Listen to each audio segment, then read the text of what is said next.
युग बीते पर सत्य न बीता, सब हारा पर सत्य न हारा। यदि आपने अभी तक अंतिम अध्याय न देखा हो तो अंतिम अध्याय देखें, और यदि आप समझ सकें तो इस अध्याय को जरूर देखें। काम ऊर्जा ही प्रेम ऊर्जा बनती है, यह बात बिल्कुल अनुभव में लाई गई है। आपने भी कभी यदि देखा हो, अनुभव किया हो, जितना भी प्रेम बढ़ता जाएगा उतनी ही वासना तिरोहित होती जाएगी, उतनी ही वासना विसर्जित होती जाएगी। चाहे फिर आप किसी से प्रेम कर रहे हो, चाहे आपकी प्रेयसी हो, चाहे आप किसी मित्र से प्रेम करते हो। और मित्रता तो वैसे भी एक शुद्धतम प्रेम है, उसमें कोई शर्त नहीं होती, वहाँ केवल प्रेम ही होता है। और फिर आप चाहे जिससे भी प्रेम कर रहे हो, प्रेम तो केवल प्रेम ही है, प्रेम में अन्यथा की स्थिति नहीं रह जाती। चौथा प्रश्न, कल आपने कहा कि धार्मिक व्यक्ति सदा विद्रोही होता है, तो क्या विद्रोही व्यक्ति सहज हो सकता है? मैंने निश्चित कहा कि धार्मिक व्यक्ति सदा विद्रोही होता है, लेकिन मैंने यह नहीं कहा कि सभी विद्रोही व्यक्ति धार्मिक होते हैं।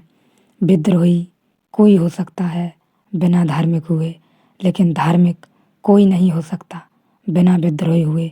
तो फिर धार्मिक, विद्रोही और विद्रोही में क्या फ़र्क होगा? जो साधारणतः विद्रोही हैं, जिसमें धर्म नहीं है, राजनीतिक सामाजिक विद्रोही हैं, उस विद्रोही का जीवन कभी सहज नहीं हो सकता।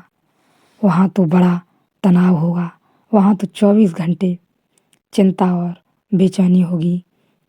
धार्मिक विद्रोही का अर्थ है सहज विद्रोह करने के लिए, कोई विद्रोह नहीं, किसी के खिलाफ विद्रोह नहीं, अपनी सहजता में रहने की आकांक्षा है। धार्मिक व्यक्ति का विद्रोह वह स्वयं में जीना चाहता है। इस स्वयं में जीने में जो चीज़ें भी बाधा डालती हैं, वह उन्हें स्वीकार नहीं करता।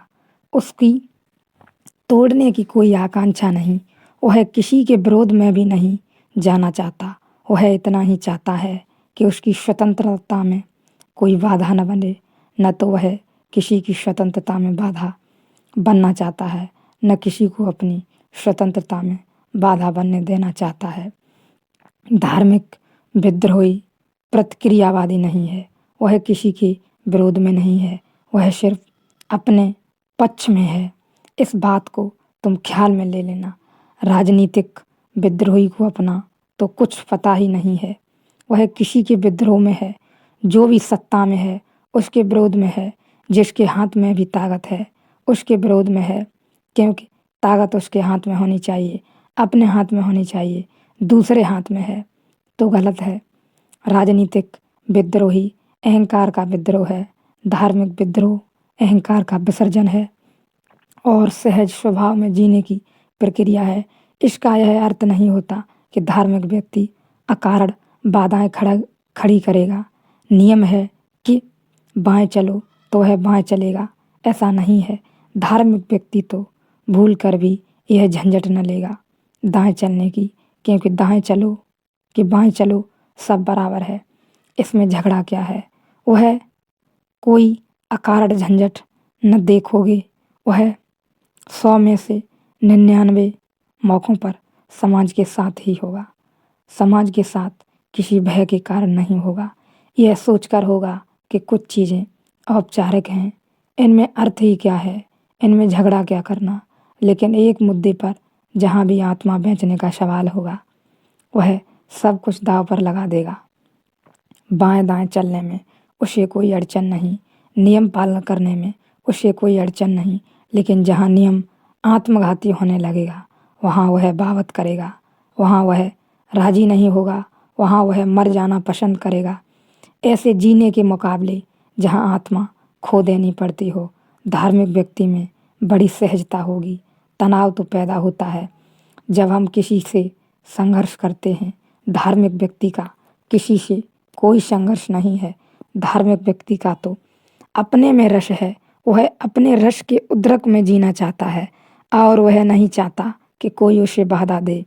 वह नहीं चाहता कि वह किसी को बाधा दे। वह चुपचाप अपने में डूबना चाहता है।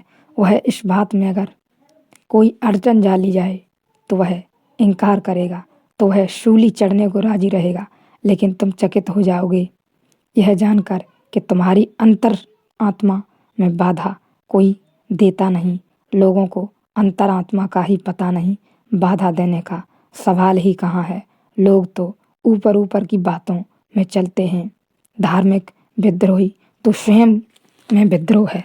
वह स्वयं में रहना चाहता है और उसे रहने में कोई बाधा आती है तो वह जरूर खड़ा होता है।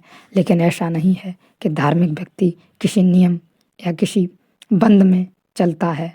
वह अपने ही बनाए हुए मार्ग पर अपने ही भीतर जाने में सहज भाव में सुखी अनुभव करता है। और जो भी स्वयं की यात्रा पर निकले हुए खोजी, जो भी सत्य की यात्रा पर निकले हुए खोजी, उनकी अंतरतम से अंतरतम गहराई की बात जो उनके भीतर उठती है वह यही उठती है। अनुभव के साथ मैं आपको बताना चाहता हूँ कि धीरे धीरे, जल्दी बिल्कुल नहीं, सहज भाव से अपने में ही उतर जाना। और उन्हें किसी से कोई अड़चन नहीं है, बाहर कोई अड़चन नहीं है। उन्हें जैसा भी है बाहर बना रहे, वे तो स्वयं में उतर गए और आनंद में लीन हो जाते हैं।